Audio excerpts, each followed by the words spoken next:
Thank you for joining the Burning Presales podcast. Chris White will answer today's question.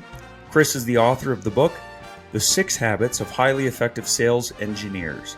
He's also founder and CEO of Tech Sales Advisors and the founder and managing director of DemoDoctor.com, an online training resource for sales engineers.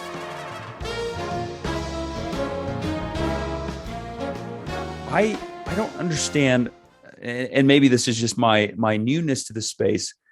I don't fully understand why there seems to be a delta or a gap between sales and their sales engineering counterparts. So maybe we can talk about that first and then get into how do we get these two groups to collaborate better with each other? Yeah. It's interesting, Aaron. And I think you know this. I mean, many of the workshops that I'm running these days are specifically with AEs and SEs together. And this is one of the questions I put before the group. And in fact, one of the things we talked about are what are the characteristics of an effective partnership, right? And by the way, it's easy for people to come up with answers, right? By the way, the top 3 answers: trust, communication, and respect, universally, right? So it's not rocket science. Like, we all know what it takes to have an effective partnership. And then I asked the group, why is this so difficult? Because it is difficult. And incidentally, you put a group of sales engineers together, in any social setting, whether it's online or, sitting around a restaurant or a bar, within, pick your time frame, 30 minutes, 45 minutes, maybe 5 minutes, at some point they'll be complaining about sales. I mean, it just happens, right? And one of the answers that I've landed on, and by the way, this is a question I've been asking myself for years, maybe decades. I do believe that sales and pre-sales professionals are fundamentally wired differently in many, many ways. And in fact, I have a matrix that I've created that I've shared in a number of different, aspects, but just a few examples from that, right? How do AEs tend to answer questions? From my vantage point, I like to refer to it as they answer by rounding up with their answers. They err on the side of favorable, right? They want their answers to be well received. How do SEs tend to answer? They answer with precision, right? Yeah. When AEs, first are presented, an opportunity, or, their initial perception of things tends to be very trusting, very quick to extend the benefit of the doubt. That's why, an AE has never seen a lead that didn't look like this year's best opportunity, right? What about the SEs? They tend to be a little bit skeptical about new things at first, right? And others at first. Why? They're engineers, right? We need logic before we're readily convinced, right? What do AEs fear the most in the context of a deal? Losing the deal. Of course they should. It's their livelihood, right? What about SEs? We fear losing credibility. I mean, don't get me wrong, the deal's important, but this is my reputation on the line. It's a totally different level, right? What's the point here? We're just different. We're just wired differently. We think differently. And one of the things that I tell people on the regular is I actually don't believe that most of the problems are communication problems.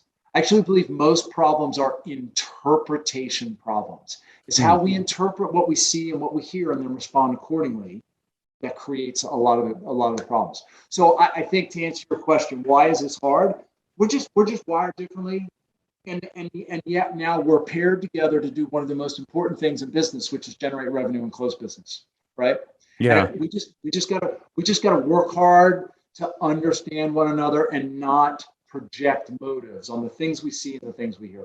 So do you have on that point, do you have any recommendations? So when I think about, if I'm talking to a pre-sales audience, not me, you've probably done this.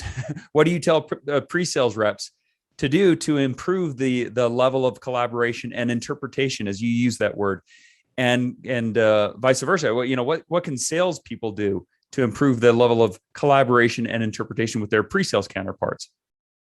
I think it really begins with, first, is empathy, is to have some empathy for one another and appreciate that both roles are challenging. Both roles are different, and they both do things that the other wouldn't dream of doing or want to do, right?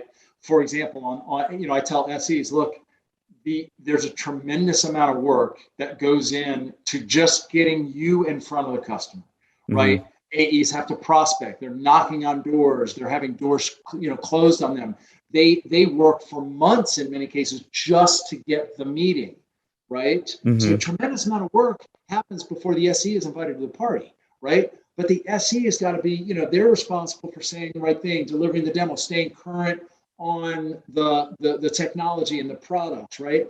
So first of all, we have to, by the way, in that little matrix I was telling you, the last line is how do we tend to think about the other person, right? AEs, they think of, he or she, they have no idea how hard my job is, right? What about the SEs? What do they tend to think? They have no idea how hard my job is, right? I mean, this is the way we think. So that's number one. Number two, I think we need to work very hard to put our personal agenda second. Sales is a team sport, and we're in this together. And none of us are always right. None of us are perfect. And we shouldn't expect perfection. We don't expect perfection of ourselves. Well, some people do, but they shouldn't. But we don't expect to be held to a standard of perfect. Why would we hold our sales counterparts to that same standard? Right. And then the only other thought that I have, and then I'll come up for air and take a pause, is we shouldn't. One of the things that I hear from SEs is my sales counterpart, they don't understand the product well enough. That they can't speak intelligently. And I get that. And I do think that AEs need to be able to speak intelligently, at least on the problem space and the products to a certain level. But SEs have a higher product IQ than our sales counterparts.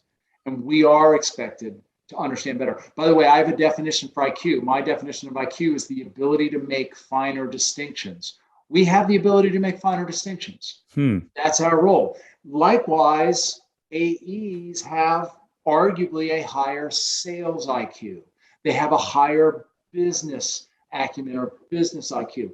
They shouldn't expect their pre-sales engineers or sales engineers to see things the way they do and vice versa. So again, I'll press my own pause button, but those are some of the thoughts that I have.